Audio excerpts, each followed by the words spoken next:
इस मूवी के स्टार्ट में हमें एक एलिजा नाम की लड़की को दिखाया जाता है जो अपनी माँ के साथ एक फ्लैट में रहती है। एलिजा की माँ इसे बताती है कि मुझे ऑफिस के काम से कुछ दिनों के लिए बाहर जाना है, तो मैं चाहती हूँ कि तब तक तुम अपने अंकल केसी के साथ रहो। केसी एक मिनी वैन में रहता है। अब एलिजा की माँ केसी को अपने घर बुला लेती है। फिर वो एलिजा को केसी के साथ छोड़कर अपने काम के लिए निकल जाती है। अगले दिन केसी एलिजा को स्कूल छोड़ने जा रहा होता है, तभी एलिजा को एक एनिमल कैंप दिखाई देता है। फिर ये दोनों कैंप में चले जाते हैं। यहाँ पर एलिजा को एक रेड पपी बहुत पसंद आता है, जिसे वो अपने घर ले चलने को कहती है, लेकिन केसी मना कर देता है क्योंकि कॉलोनी में डॉग रखने की परमिशन नहीं होती है।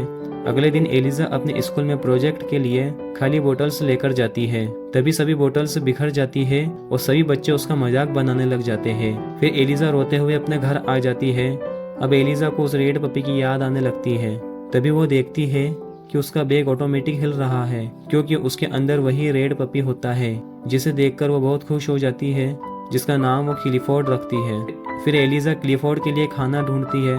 तभी क्लिफोर्ड रूम से बाहर निकल जाता है, जिसे केसी देख लेता है, जिससे वो एलिजा पर बहुत गुस्सा होता है।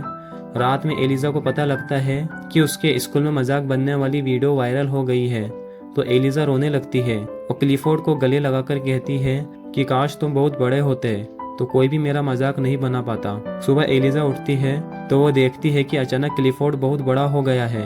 फिर एलिजा ये बात केसी को बताती है तो केसी क्लिफोर्ड को देखकर डर जाता है, लेकिन क्लिफोर्ड अंदर से तो एक छोटा पपी ही होता है। अब एलिजा बताती है कि शायद क्लिफोर्ड को कोई बीमारी हो गई है, जिसकी वजह से ही वह इतना बड़ा हो गया है। अब ये दोनों क्लिफोर्ड को हॉस्पिटल लेकर जाते हैं।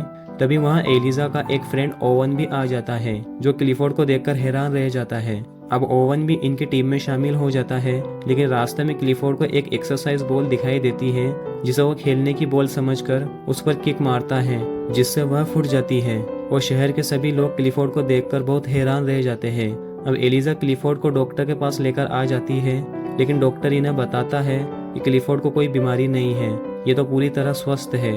अब ये तीनों मिनी वैन में बैठकर घर की ओर जाने लगते हैं।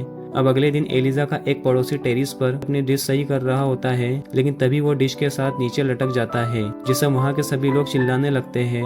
क्लिफोर्ड भी उनकी आवाज सुन लेता है और वो उस आदमी के गिरने से पहले ही उसे पकड़कर बचा लेता है, जिससे कॉलोनी के सभी लोग बहुत खुश होते हैं। फिर ओवन सभी लोगों को बताता है कि ये डॉग एलिजा का है, जिससे वे सभी एलिजा को थैंक्स बोलते हैं। अब एलिजा सभी लोगों को एक इमोशनल स्पीच देने लगती है और कहती है कि इस दुनिया में सभी को आजादी से रहने का अधिकार है, चाहे वह किसी भी नस्ल, रंग, कद या धर्म का हो, और हम जानते हैं कि जो सबसे अलग होते हैं वही इतिहास रचते हैं। एलिजा की बातें सुनकर सभी लोगों को यह एहसास हो जाता है कि क्लिफोर्ड को भी नॉर्मल लाइफ जीने का पूरा अधिकार है। तभी एलिजा की मॉम भी वहां आ जाती है और वो ये सब देखकर बहुत खुश होती है। अब अगले सीन में क्लिफोर्ड और एलिजा मस्ती करते हुए दिखाई देते हैं और यहीं पर इस मूवी की हैप्पी एंडिंग हो जाती है। सो गाइस, अगर आप ऐसी और भी वीडियोस देखना चाहते हैं तो हमारे इस चैनल वसीम एक्सप्लेनर को सब्सक्राइब कर लीजिए और बेल आइकन पर क्लिक कर दीजिए।